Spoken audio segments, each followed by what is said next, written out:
بیادر سلام هستی؟ آمدی بیادرکم؟ آمدم. چه خبر تشویش بودم؟ گیران نکن جور هستم من. بخیر آمدی بیادرکم؟ وقت آمدیم گیران نکن. بی امید از سلام. سلام خوب هستی؟ چه خبر تشویش بودم؟ جور هستم تیار هستم آمدیم. آمده تشویش ساخته خوراک تقیقی هم کرده بخیر جان؟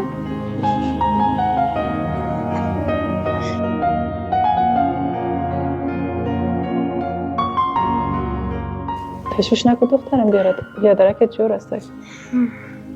دخترم چرا موبایلت گل است؟ چند بار برای زنگ زدم موبایلت گل است، من برات خبر میدادم. مادر جان به خودت به بیادرکم زیاد زنگ زدم خب موبایلم خاموش شد. آها مادر جان یا همکارم هستن دیروز بعد قبل مرا سلام علیکم. خوب هستین؟ صحت شما خوب است؟ بخیر. سلام خوب هستین؟ صحت من خیریتی است؟ چشمایتان روشن شکر که آمد امید جان بخیر. سلام بسیار تشکر کنم برای دختر ما آمدین میره تنها نماندین. بفرمایید داخل. نه زنده باشین میریم که یک گلاس چای که میگیریم. سلامت باشین. بیاین میشیم برای چای رابندی نوش جان کنیم. بفرمایید داخل.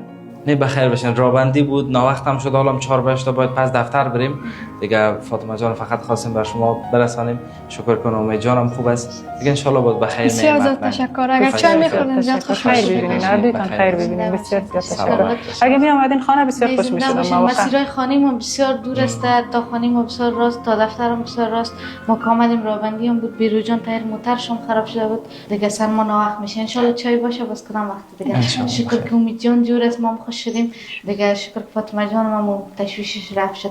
زیاد خوش شدیم از دیدن تا نال میریم ان شاء الله باز میبینیم. بازم بسیار تشکر از عزیزان که آمدین. وقت خوش داشته باشین. خواهش می‌کنم. خدا توجه باش امید جان. خدا حافظ. درستی کلی خانه تان. فاطمه جان. فاطمه جان بله کلی خانه تان. دروازه رو وقتا باز کنی کلی. خیر باشین. خدا حافظ. خدا حافظ.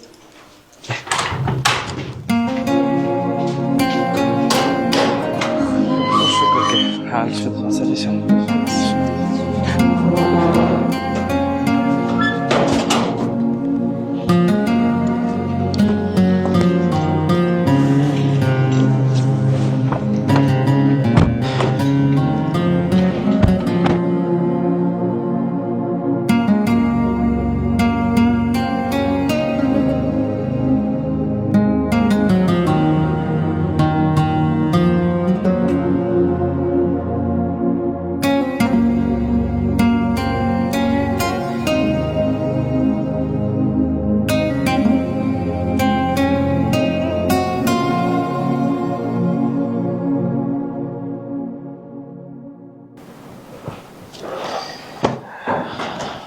سلام علیکم دوستان. خوب هستید؟ از دیروز فاطمه کدام خبر تازه داریم؟ ولی یک نیم ساعت پیش که چند گپ زدیم اونا گفتن که اگه کدام گپ مهم بود شاید باز ما برتان در جریان میمونیم. من زنگ میزنم بفرمایید. خواهش است هیچ گپ نیست.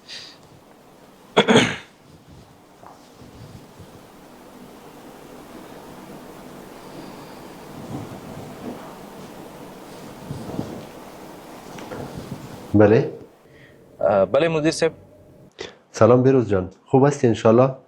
از حادثه امروز خبر شدم بسیار نگران شدم. خدا کنه خیریت باشه. کجا هستین؟ مدیر صاحب اولا خب امروز بسیار زیاد رابندی بود از خاطر حمله امروز تا ای که رسیدیم خانه فاطمه ایشان روز تمام شد. دوما شکر خدا تا که خانه فاطمه ایشان رسیدیم بیادرش پیش از ما رسیده بود. حالا شکر خدا خوب است بیادرش. بسیار خوب بسیار خوب. خدا را شکر. خدا را شکر که اتفاق برش نیفتاده بود. کجا هستی خودت؟ بخیر میای طرف دفتر؟ مدیر صاحب فاطمه را خودم خانه شان ماندیم به خاطر که ناوقت شده بود و بر مدیر صاحب زنگ زدم گفتم که بیشترم میرسونم خانه شان باز بعد از اون ما تو میرم خانه دیگه. ناوقت است تا که دفترم بیم بی فایده از شام میشه. بسیار خوب بسیار خوب. درست است خیر. باز فردا میبینیم ان شاء الله. متوجه خودت باش. صحیح است. خدا حافظ با من. خدا حافظ بیروز جان. مدیر صاحب بیادر فاطمه خوب هستن؟ فضل خداوند خوب هستن. خدا را شکر. زنده باشه. خیلی مدیر صاحب کمک تشویش کردیم سر درد هستم. اگه میشه وقت‌تر برم خانه. برو من برای مدیر صاحب داری گپ میزنم. بفرمایید. تشکر. مشکل نیست. شریف جان چطور هستی تو؟ شکل سلامت باشید در کار مصروف هستیم. آفرین میبینم برنامه‌ت کم کم خوب شده روان هستی. حالا شکر. دیگه هم دقت بکن. کار رسانه‌ای از همه چیز که دقت نیاز داره. موفق باشی. زنده و سلامت.